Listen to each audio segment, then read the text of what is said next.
New tonight, Springdale Fire responded to a fire at a commercial manufacturing plant off North Jefferson Street. A Facebook post from the department says the crews responded just after 2 o'clock.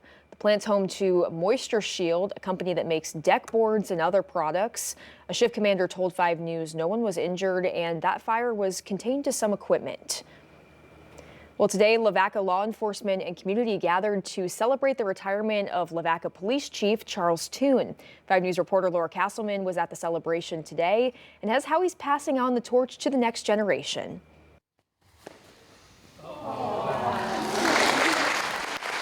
Friends, family, and co-workers celebrated the retirement of Chief Charles Toone, to some known as Randy. I've known Randy since the early 90s, and he has a heart of a servant, and he never looked beyond his hometown. Sebastian County Sheriff Hope Runyon says Toone has always wanted to serve Lavaca. He never wanted to move on to a bigger city or something that might have more opportunity. His goal was always to be the chief here at Lavaca. To get here today and to hear all of the kind words about the people whose lives I have affected in a positive way. No officer can retire with a greater honor. The former chief says he will never not miss law enforcement. The closer it got, the more, I think, emotional it's became, because I've done this and I've served in some capacity since I was 17. And he says he'll be spending his retirement with the ones he loves. I plan on trying to get back some of that time that I've missed out on with my wife. And luckily, I have a wife that loves to fish. I'll probably never fill his shoes. They're so big. Jeremy Smith is now the new chief of police for Lavaca. I've been his sergeant for 10 years now, so he's shown me a lot. He's guided me a lot. He's been patient with me. And Toone says he's a perfect fit. When I hired him, I told him at the time of his appointment that his future was a sergeant with the police department. Not every situation needs a ticket, needs an arrest, or needs a pair of handcuffs. Sometimes it just needs words of encouragement or words of guidance. And this is something that I've pushed and something that I believe Jeremy will carry with his. In Lavaca, covering news where you live, Laura Castleman, 5 News. Developing today, the president announced he's sending federal troops to Portland, Oregon, a city he describes as war-ravaged. Oregon officials say the troops are unwelcome. In a post on Truth Social, the president said he's directed Secretary of War Pete Hegseth to provide all necessary troops to protect Portland and its ICE facilities. The president's post comes 3 days after a gunman opened fire on an ICE facility in Dallas, killing 1 and critically injuring 2 others. And after a series of anti-ICE protests in Portland, Oregon's governor, Portland's mayor, and other local leaders held a news conference responding to the president's announcement, saying, quote, "There's no threat to national security and there's no need for military troops in our city." Meanwhile, lawmakers have until late Tuesday to pass a spending bill or the country will face a government shutdown. As leaders battle over funding, federal workers worry about possible layoffs. The House passed a temporary plan to fund the government, but it's stalled in the Senate. Many Democrats are refusing to back down unless lawmakers extend Affordable Care Act subsidies that lower the cost of health insurance for millions of Americans.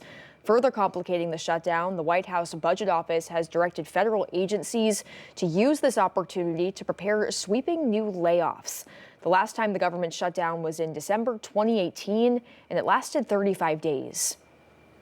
Well, utility companies and state agencies in South Carolina are gearing up for potential heavy rain and flooding as Hurricane Humberto and soon-to-be Imelda threatens the region. Berlice Pimentel talks with transportation and energy officials about what they're doing to be ready. One of the biggest things that we saw and recognized during Helene was the opportunity to use the technology we had deployed on our system in ways that we didn't realize that we even needed to or could. Dominion Energy South Carolina's Brandon Ashley taking lessons learned from Hurricane Helene to get ready for the potential of Hurricane Humberto and soon to be Imelda. Ashley says during Helene they had 2,300 out-of-state workers helping with power restoration efforts and on-the-fly adjustments. He says crews have been monitoring the weather for the past 2 weeks and taking the necessary steps. We're continually doing our vegetation management, our system hardening work to ensure our system's resilient, before the storm arrives. We know customers' main priority is when is my lights coming back on, and we want to make sure our crews are responding as quickly as possible to get the lights back on to the communities and customers that we serve. With heavy rain and flooding expected, the State Department of Transportation says they're ready to team up and help utility and emergency response crews. We're all hands on deck. It doesn't matter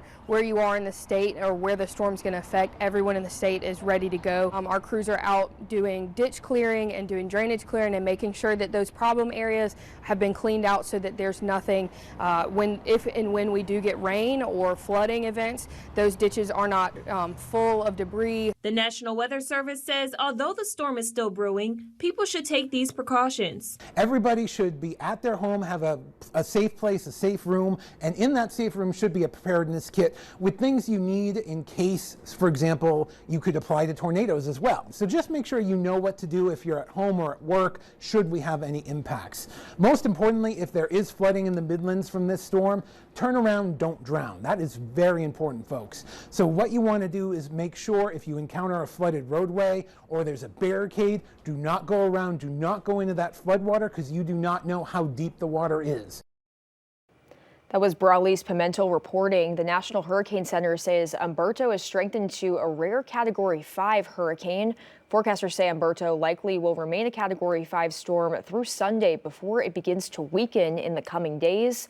The hurricane is the second storm this season to become a Category 5. Well, in the River Valley today, the American Foundation for Suicide Prevention hosted its annual River Valley Out of the Darkness event. It's a walk that raises funds and awareness for suicide prevention. The walk happened this morning at the Ake Celebration Garden and Wellness Park in Barling. It also provides a platform for people to access support and connections with people going through similar paths. Fort Smith Police Officer Adrian Henry in the Crisis Intervention Unit says in times of crisis, team effort resources are the best way to handle a situation. Always have a really empathetic approach. Just trying to put yourself in this other person's shoes and see if we can't find a resolution with collaborating with the community versus just using, FSPD resources. I try to think about, before I get on a call, what resources can I grab, who can I be calling before I get to this call, and who else can help me, because it really is a joint effort. A similar awareness event focused on veterans' mental health was also held today in Bella Vista. The Bella Vista American Legion Post 341 hosted its second annual walk on the former golf cart trail for Berkside Golf Course. All of the money raised from the event helps benefit the We Are 22 Foundation, an organization dedicated to helping intervene during veteran mental health crisis.